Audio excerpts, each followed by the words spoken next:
Olá, pessoal! Estamos de volta para a parte 2 da nossa aula de História, aqui pelo canal Educação.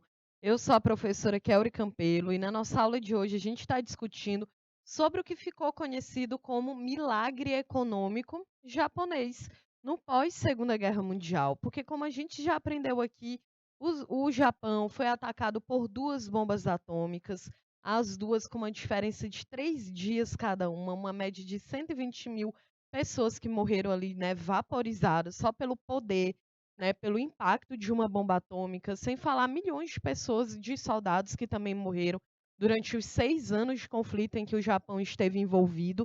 E vimos aqui também que o imperador da época ele não se responsabiliza, né, ele acaba assinando um contrato de rendição, mas dizendo que ele se rendeu porque o Japão era muito bom, né, ele era muito pacífico, porque senão os Estados Unidos iria ser atacado, né. Então a gente viu que isso aí não era muito verdade. Então, o Japão de fato se rende, porque não tinha mais condição de permanecer na guerra, tá certo? Então agora na parte 2 a gente vai entender como é que está a economia do Japão hoje. Como nós já vimos, né, gente, o Japão ele depois que termina, que ele assina a rendição lá em setembro de 1945, ele diz o que: "Olha, beleza, então agora a gente vai se reestruturar, voltar a desenvolver a economia que havia ficado parada, porque se envolver em uma guerra sai muito caro". Então a economia japonesa, gente, depois desse contexto, ela vai se tornar uma das mais desenvolvidas do mundo. O Japão ele ocupa o terceiro lugar entre as maiores economias mundiais, né, ele fica somente atrás dos Estados Unidos e da China. E aí, a partir da segunda metade do século XX, após, né, os eventos da Segunda Guerra Mundial, o crescimento interno do Japão se acelerou ano após ano até o final da década de 80. Por isso que a gente diz que em menos de 40 anos o Japão ele consegue mudar, né? Ele consegue de fato voltar a fazer sua economia crescer. E aí lembra, né? A economia japonesa ela está em terceiro lugar entre as maiores economias mundiais. Só fica atrás dos Estados Unidos e da China. E o grande foco inicial, gente, quando o Japão ele entra nesse processo para poder voltar a crescer economicamente, o grande foco inicial foi a ampliação do parque industrial. Hoje a indústria, né, do Japão, de fato, é uma das maiores e é a que mais cresce no país. Inclusive, uma boa parte da mão de obra no Japão é composta por brasileiros. E daí depois, né, o Japão ele também conseguiu desenvolver um setor tecnológico muito grande, né. Sempre quando a gente pensa em algo tecnológico, a gente pensa bastante aqui no Japão. Aí na tela vocês estão vendo, né, uma fábrica de automobilística no Japão, né, ele possui uma indústria moderna que se utiliza de uma alta tecnologia nas suas cadeias de produção, como na fabricação de automóveis. Quando a gente pensa que ainda lá na Revolução Industrial, que teve início por volta de 1750, na Inglaterra, durante o século XVIII, em que aquele trabalho manual, artesanal, ele não é mais valorizado, o que vai ser valorizado é aquele trabalho dentro da fábrica, é a força de trabalho humana sendo substituída pela máquina, né, e hoje pelos robôs, porque no contexto ali do século XVIII, o burguês, que era o dono daquela fábrica, era muito mais lucrativo para ele ter o robô trabalhando, porque a máquina ela não adoece, no máximo ali ela pode quebrar, mas depois ela pode ser consertada. E se ela não for mais, não dá mais para consertar de alguma forma as suas peças, o seu ferro vai ser utilizado para um outro produto, também de base industrial. A máquina ela não engravida, a máquina ela pode trabalhar 24 horas por dia e principalmente a máquina não reivindicava direitos, né. Então é por isso mesmo que a gente tem essa substituição aos poucos da força de trabalho humana pela da máquina. E hoje isso é uma tendência, né, no mundo aí, na tecnologia que a gente vem vivendo. com a utilização cada vez mais de robôs dentro de uma indústria automobilística, dentro dos frigoríficos. Isso também é algo que tem se tornado cada vez mais comum dentro dos hospitais. Então, é algo de que é a tecnologia, né, gente? A gente já fala, antes se falava que, beleza, são 3 fases da revolução industrial, mas a gente fala que não tem mais agora fase, né, porque a tecnologia ela não vai mais parar, ela vai estar se desenvolvendo cada vez mais. Bom, então, olha, o PIB, o ranking 2020 e 2021, o maior PIB do mundo é o dos Estados Unidos, né, em 2020, em 2021 ele permaneceu. Em 2020, o segundo maior PIB do mundo era do Japão. E o terceiro desculpa, o primeiro é os Estados Unidos, o segundo é a China e o terceiro é o Japão, tanto em 2020 como em 2021. A diferença é que o PIB ele diminuiu. O dos Estados Unidos diminuiu para 2021, o da China aumentou e o do Japão também diminuiu um pouquinho, né? Nada demais, mas mesmo assim deu uma diminuição. O Brasil, em relação ao PIB, estava em 2020 em 12º lugar e desceu para 2 posições no ano de 2021. Então, apesar das oscilações apresentadas nos últimos anos, o Japão tem um produto interno bruto de 5,3 trilhões de dólares, segundo dados do Fundo Monetário Internacional. E o setor de serviços responde por 68,7% desse total, enquanto emprega mais de 70% da mão de obra japonesa. E nessa área tem destaque os serviços relacionados ao setor de alta tecnologia e também de finanças, né, gente? Então vejam aí, olha, os Estados Unidos, o Japão e a China como as 3 maiores potências do mundo, né? Depois a gente tem a Alemanha em 4º lugar.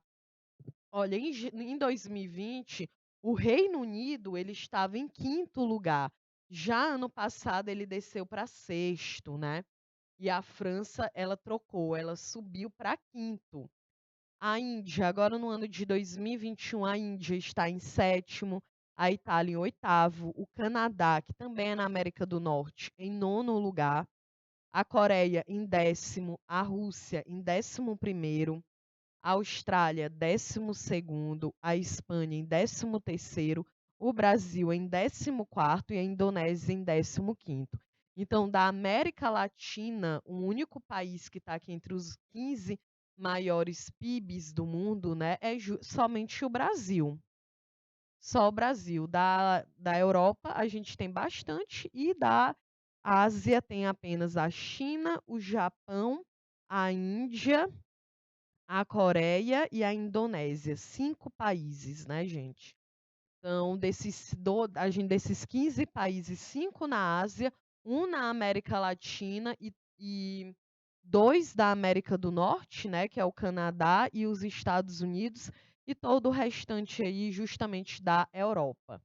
E também tem a Austrália, né?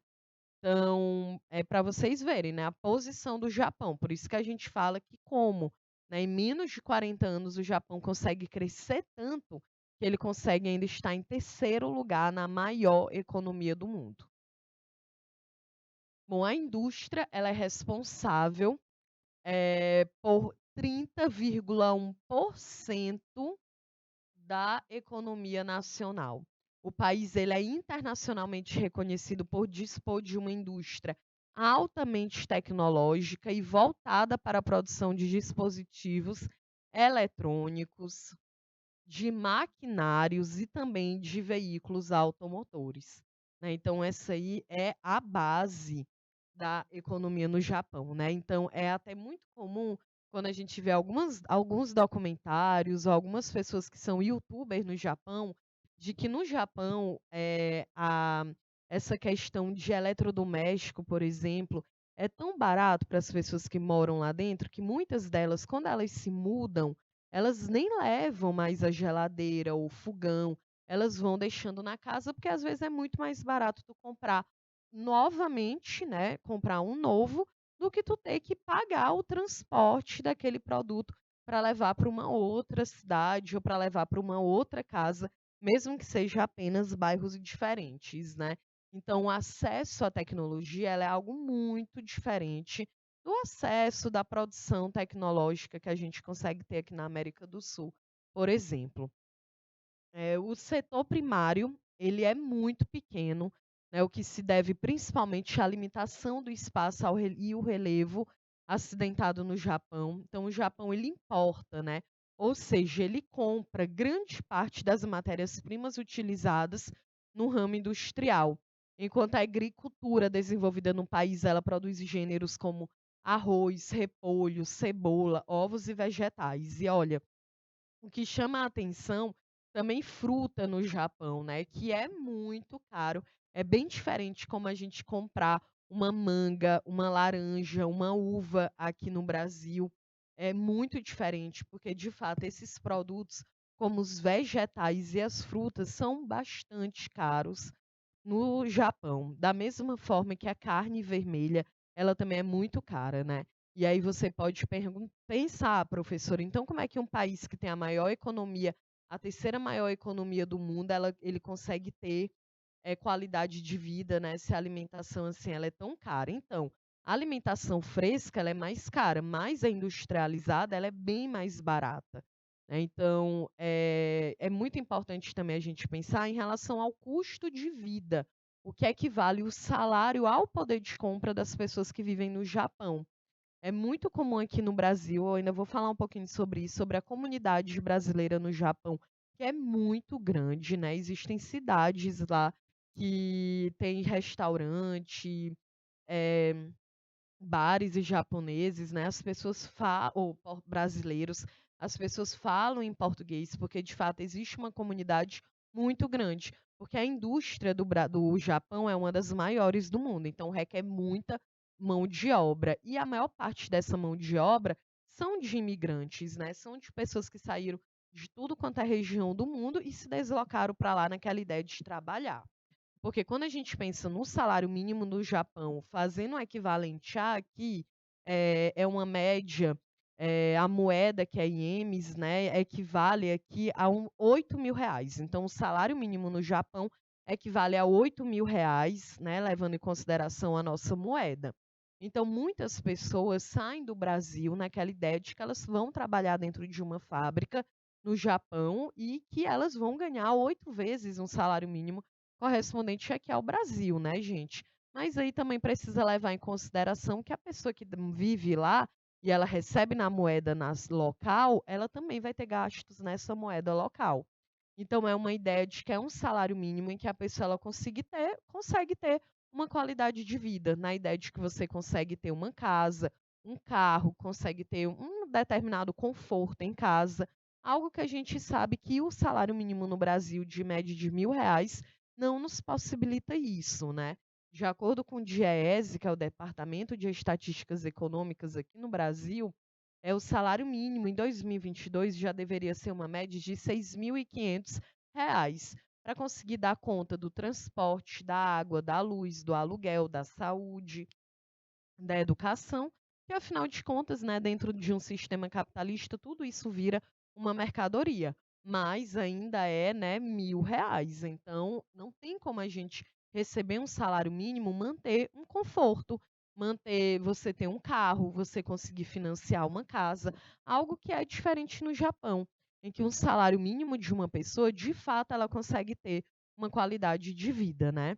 Então, esse é um ponto aí para a gente pensar aqui na economia do país, quando a gente fala nesse PIB, né. Então, o que que faz um PIB ser um dos maiores do mundo, ter um impacto na vida das pessoas? É justamente isso, é a sua moeda valer dentro do país, ao ponto que tu trabalha recebendo o salário mínimo, mas tu consegue se manter, tu consegue ter um transporte, tu consegue ter uma casa, tu consegue ter um determinado conforto. Então, essa é a grande questão, é o poder de compra do dinheiro, tá certo? Bom, uma outra atividade econômica muito forte no Japão é a pesca. né, e sem falar que é também essencial para compor a dieta da população japonesa. Aí na tela vocês estão vendo as empresas mais poderosas do Japão, segundo a Forbes. Com certeza tem alguns nomes aí, algumas marcas que vocês conhecem, né? A gente conhece aqui a Toyota, a Honda, deixa eu ver, aqui a Canon, né, que é a câmera, a Nissan, que também é do carro. Então, tá vendo? Tem de fato uma indústria automobilística muito forte dentro do Japão, né? Porque, como a gente viu, é a base da economia japonesa. Bom, então vamos aqui também falar um pouquinho sobre a cultura do Japão hoje. A cultura japonesa, gente, ela abarca muitos elementos tradicionais que vêm se propagando há séculos pelas gerações familiares e elementos modernos recém-introduzidos no país, e muitos com influência também do estrangeiro, como a própria cultura norte-americana e também a europeia, né? O Japão é esse país que é bastante diferente da nossa cultura. É uma cultura que desperta muita curiosidade, muito interesse, justamente por ser uma cultura tão diferente, né. Aqui a gente tem um hábito, né, ainda se vê bastante alguns restaurantes que servem a comida japonesa, mais tradicional aqui pra gente, que no caso é o sushi, né, e que dizem que o nosso sushi aqui brasileiro é bem diferente do sushi no Japão. Mas que de alguma forma, para vocês verem, né, como que a cultura ela está cada vez mais forte.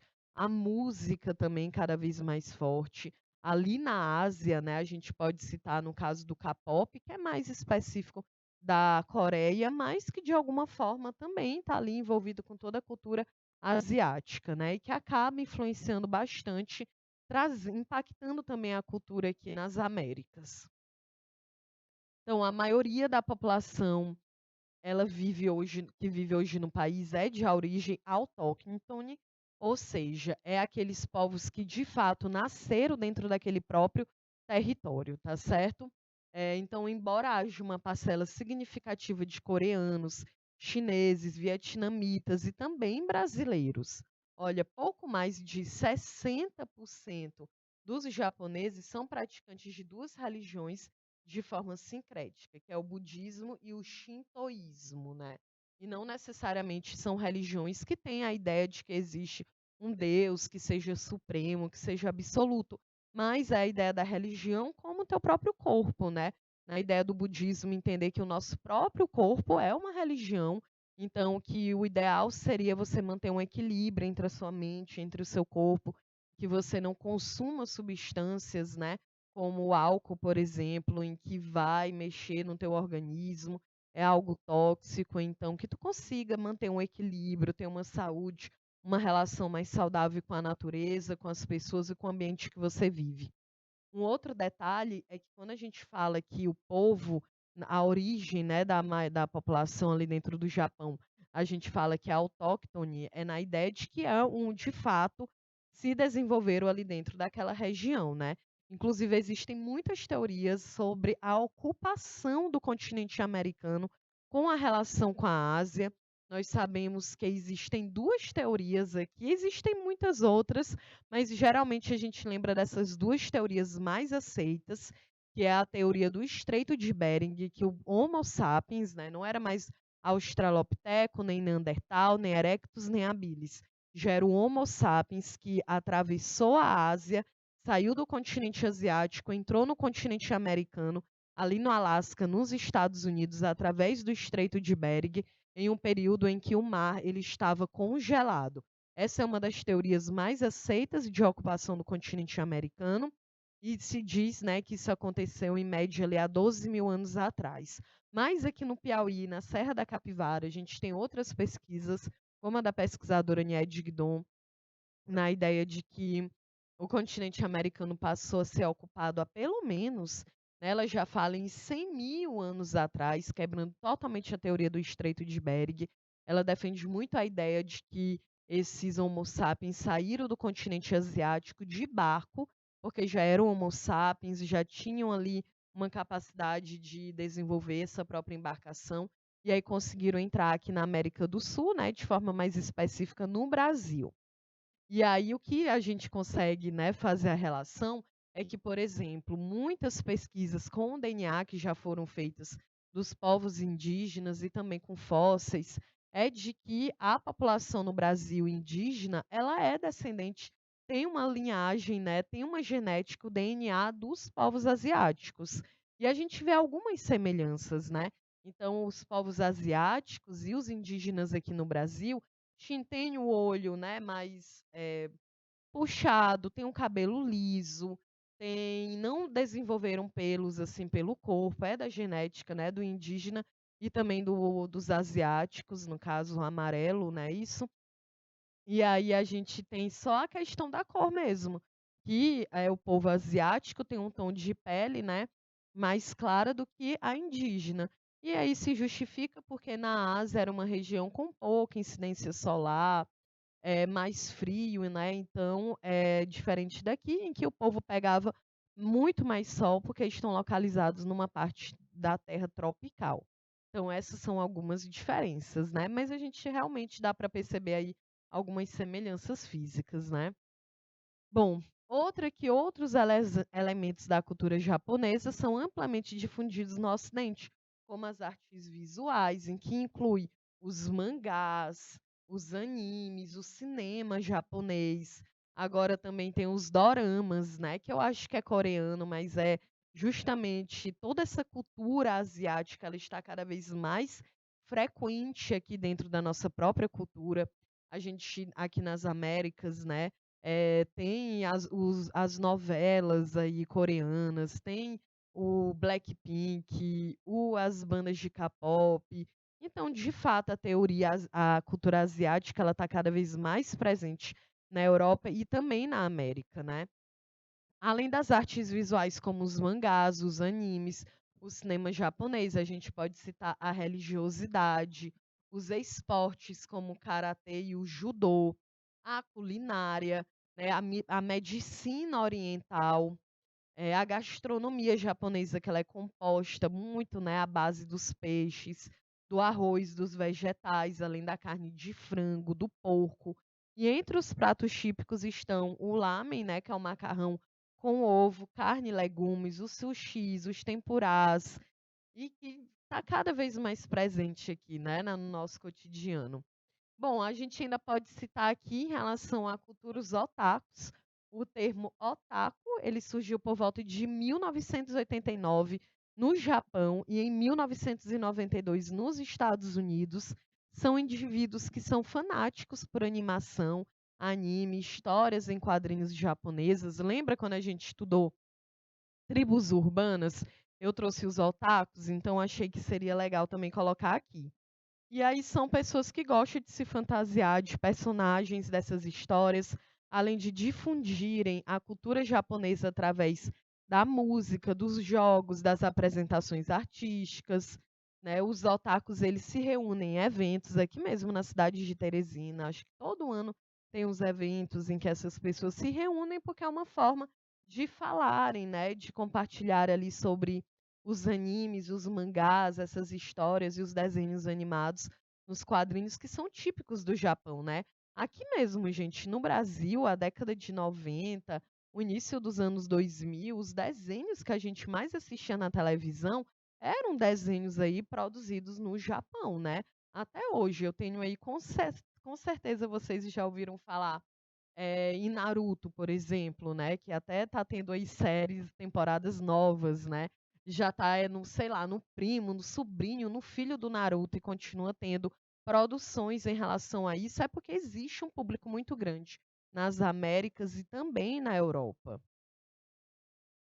E aí tem aqui a galera que faz cosplay, né, que é a ideia de você se reproduzir, se vestir igual aquele personagem da cultura japonesa que você gosta. Então, normalmente são pessoas não se limitam apenas a se fantasiar, mas também interpretar a personalidade do personagem.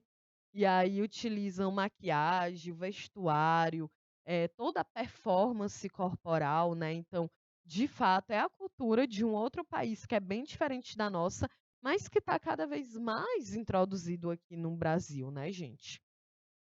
E olha, aqui a infraestrutura do Japão, né, depois que a gente já falou um pouco aqui da cultura, lembrando, né, que o Brasil, a gente tem uma grande quantidade de brasileiros. Eu acho que o país que mais tem brasileiros, né, fora do Brasil é justamente o Japão. Para vocês terem uma ideia, né, é muito comum. Já existe demais isso. Algumas denúncias também já foram feitas de pessoas que de fato vão, tem lá, principalmente em São Paulo, né, em um bairro que é muito conhecido, que é a Liberdade, em que existem muitas empresas que fazem. Você vai lá e diz: "Olha, beleza, eu quero ir trabalhar no Japão", e a empresa te dá as passagens, né, arruma um trabalho lá para ti, tu vai, mas é claro, tu fica pagando ela durante um bom período, né, assim que tu começa a trabalhar. E aí muitas pessoas também já se envolveram em situações que são abusivas nesse contexto. Então, realmente, existe uma grande quantidade de brasileiros que vivem no Japão justamente para se manter, né, na ideia de que vão melhorar de vida devido ao custo, né, ao salário, em que é 8 vezes maior do que um salário mínimo aqui. Bom, com o IDH muito alto, agora quando a gente fala aqui da infraestrutura, o índice de desenvolvimento humano é bem alto no Japão. Ele apresenta uma qualidade de vida, né, apresenta uma ótima qualidade de vida quando se leva em consideração fatores como a educação, né, que inclusive a educação pública, gratuita, rendimentos, a oferta de trabalho e também a moradia. A rede de infraestrutura que atende a população, ela é bastante ampla, com uma cobertura total do fornecimento de energia elétrica, água potável, tratamento de esgoto, né? O Japão também é conhecido como um dos países aí mais limpos do mundo. O Japão atualmente é o quinto maior produtor de energia elétrica do mundo e o quarto maior consumidor, né? Para suprir a demanda interna, parte das fontes geradoras, como gás natural e petróleo, são compradas, né, as quais também são utilizadas. Ó, a matriz elétrica do país é utilizado combustíveis fósseis, 71%, fontes renováveis, como a eólica e a solar, plantas hidrelétricas e energia nuclear, apenas 1%. E, gente, claro, né, o maior produtor de energia elétrica do mundo, porque também existe uma grande quantidade de pessoas, né? Ele é o quinto que mais produz e também é o quarto que mais consome. Tem que produzir mesmo, né? Então, olha, o governo do Japão, ele é uma monarquia constitucional.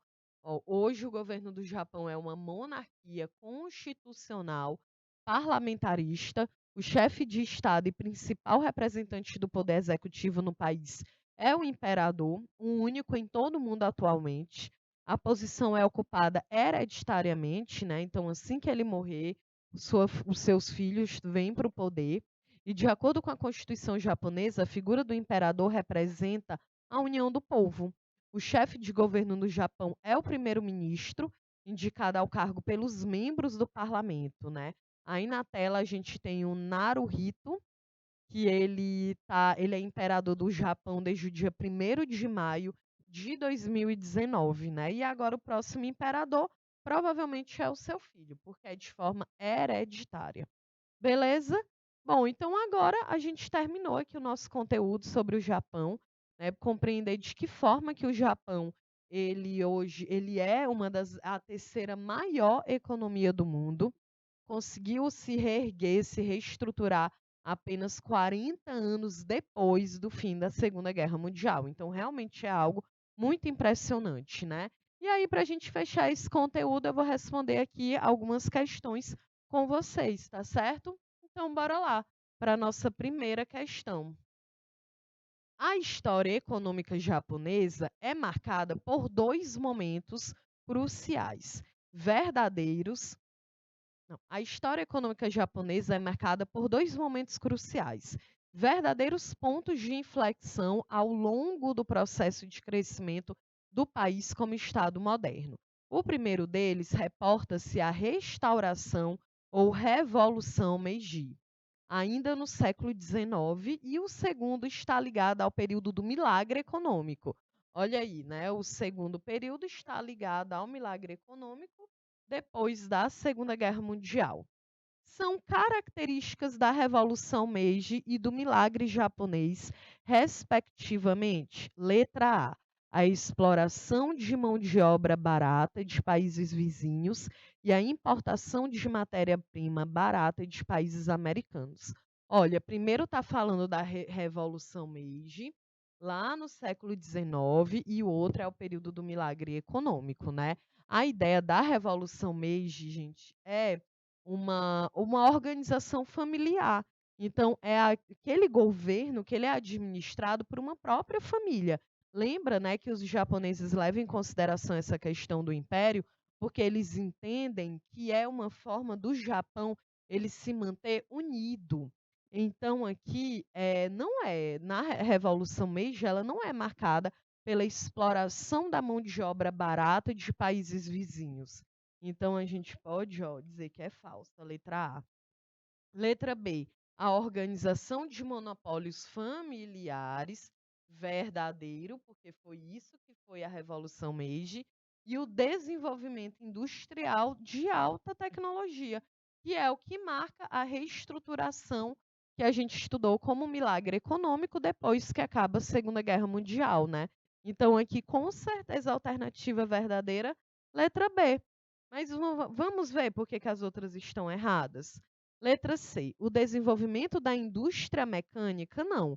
Não no século XIX, né? E até porque, gente, no século XIX, o Japão, ele também já tinha uma tecnologia desenvolvida, né? Não dá para dizer que ele era um país que vivia no artesanato, no trabalho manual. Então, aqui, com certeza, falso. Letra D. O investimento em tecnologia agrícola e a criação de empresas públicas em diversos setores. Bom, também não. Tecnologia agrícola no século XIX, não.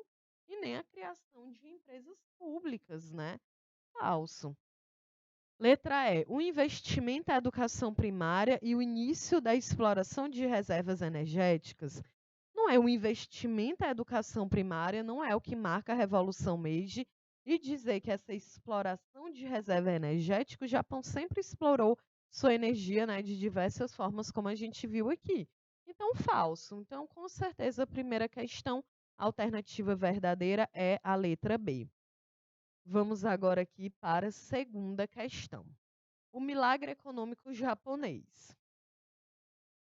Bom, então, a recuperação econômica japonesa após a Segunda Guerra Mundial é um fato que merece atenção e análise até os dias de hoje. Está vendo como é algo que realmente impacta o mundo inteiro, ver como que o Japão conseguiu se recuperar tão rápido após a Segunda Guerra Mundial. Além da derrota na guerra, o país perdeu territórios que tinha colonizado, como o da Coreia, Manchúria e de parte da China. E ainda teve duas cidades completamente dizimadas com bombas atômicas. Diante dessa realidade, o povo japonês tinha de lidar com a humilhação pública de ter sido derrotado, algo que conta muito para os costumes do país. Assim, era preciso que a economia voltasse rapidamente a crescer.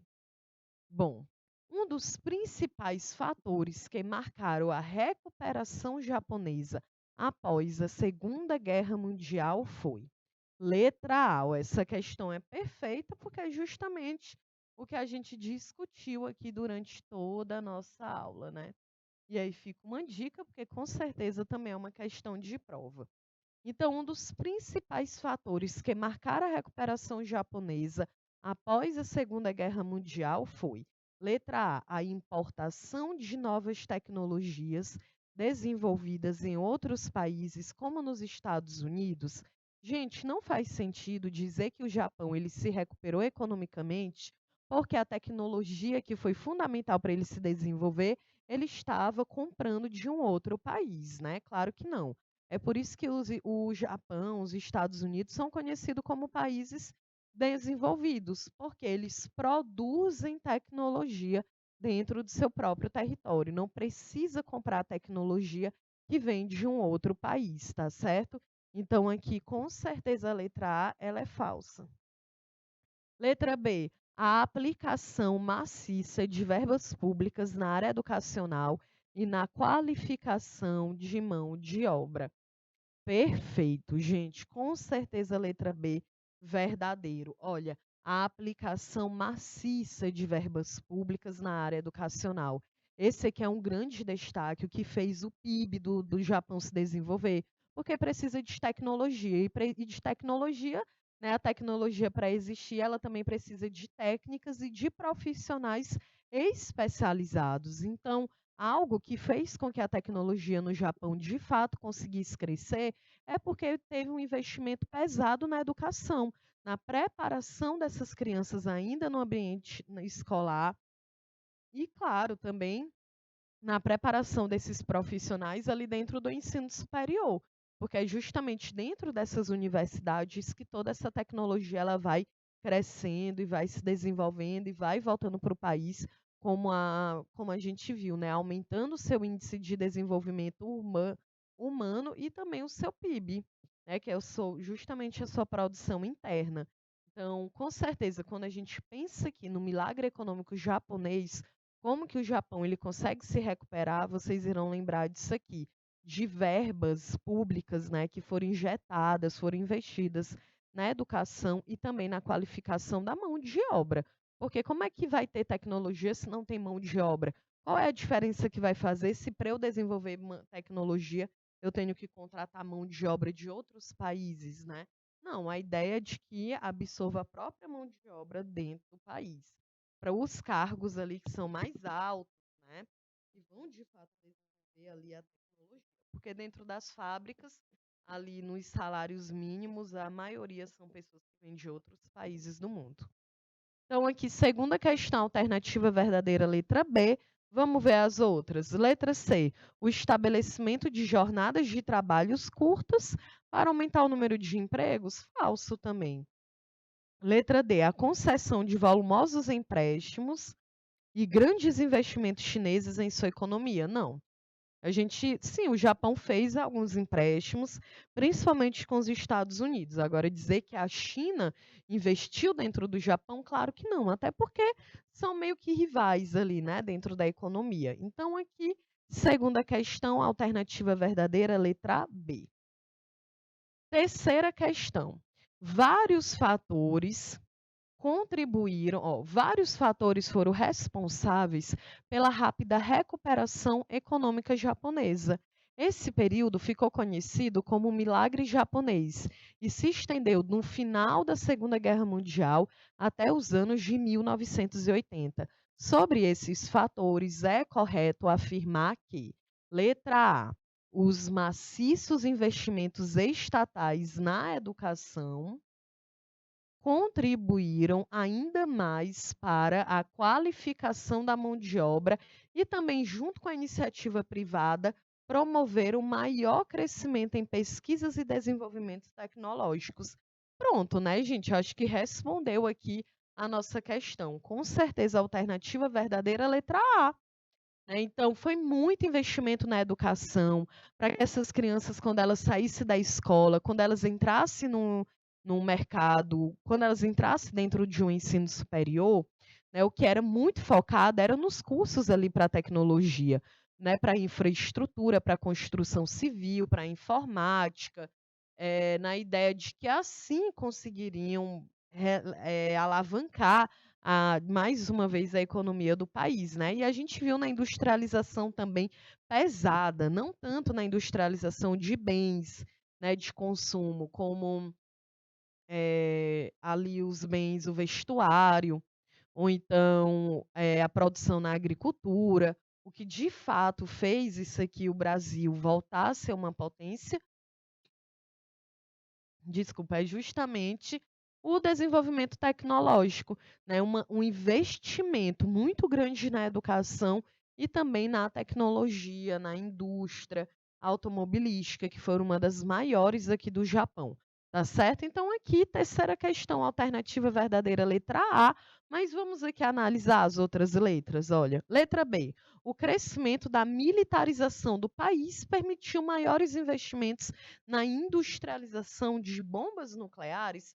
Não, gente, o Japão ele não passa a produzir bomba nuclear em grande escala, né, para poder vender para o mundo, claro que não. Inclusive, depois dessas bombas que foram utilizadas pelo Japão ou pelos Estados Unidos, existe toda, inúmeras regras, né, de que forma que um país ele pode desenvolver energia nuclear.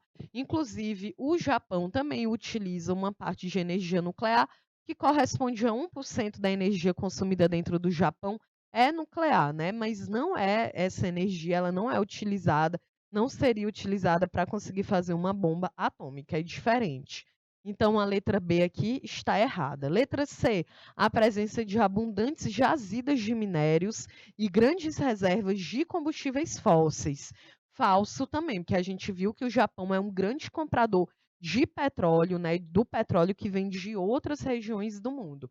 Então, falso. Letra D. Em recorrência da elevada produtividade e dos avanços tecnológicos nesse período, a exemplo da robotização, a mão de obra japonesa transformou-se em uma força de trabalho barata e explorada pelos donos de grandes empresas multinacionais. Bom, de fato, a gente aprendeu aqui que existe uma produtividade muito grande dentro do Japão, né, que a robotização, de fato, é um recurso muito utilizado justamente porque eles têm tecnologia. Agora dizer, né, que por causa que a economia só cresceu porque existe uma grande mecanização dentro das fábricas, não é somente por isso, né? Não dá para me dizer, ah, é porque tem muito robô dentro das fábricas que a mão de obra japonesa, os trabalhadores são explorados ao extremo. A gente pode dizer, né, que uma parcela pode ser explorada, porque um trabalho dentro da fábrica é extremamente cansativo e essas pessoas, basicamente, elas trabalham mais de 8 horas diárias, né, dentro dessa fábrica, é diferente de um trabalho aqui no Brasil, mas a gente precisa lembrar que o salário mínimo ele consegue oferecer uma qualidade de vida em relação a essas pessoas elas consumirem a tecnologia, ou terem uma casa, um carro, né, não viverem em segurança alimentar. Então, isso é o que faz, né, com que a gente perceba que o índice de desenvolvimento humano no Japão, ele é muito bom, tá certo? Então a letra D também é falsa. Terceira questão, alternativa correta, letra A. Nós chegamos aqui ao final da nossa aula. Eu espero que você tenha gostado, que você tenha conseguido entender, né? Afinal de contas, é um conteúdo muito importante, porque o Japão ele é a terceira maior economia do mundo, e é claro que para a gente entender um pouco a realidade que a gente vive, e olhe ver, né, compreender o que que aconteceu com esses países depois que a Segunda Guerra Mundial acabou. Beleza? Então a nossa aula de hoje foi sobre o Japão. A próxima aula a gente vai ver um pouquinho sobre a Coreia, que também está ali no continente asiático, tá certo? Então eu sou a professora Kelly Campelo. Foi um prazer estar aqui com vocês. Beijos e até mais.